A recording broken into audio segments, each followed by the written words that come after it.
உங்களை அறியாமல் செய்த பாவங்களுக்காக பயப்படுறீங்களா? இறைவனின் தண்டனையிலிருந்து பாதுகாப்பு பெறணுமா?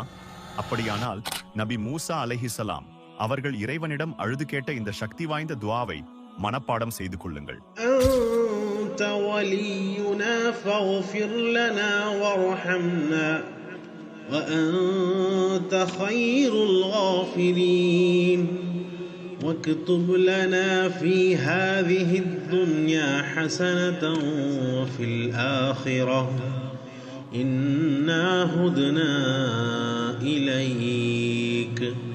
நீதான் எங்களுடைய இறைவன். நீ எங்களை மன்னித்து எங்களுக்கு அருள் புரிவாயாக. மன்னிப்பவர்கள் அனைவரிலும் நீ மிக்க மேலானவன்.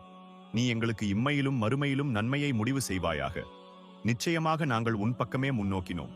இந்த அழகான துஆவை உடனே சேவ் பண்ணிக்கோங்க. இதை உங்க நண்பர்களுக்கும் ஷேர் பண்ணுங்க. அவர்கள் இதை ஓதுவதன் மூலம் உங்களுக்கும் நன்மை கிடைக்கும். இன்ஷா அல்லாஹ்.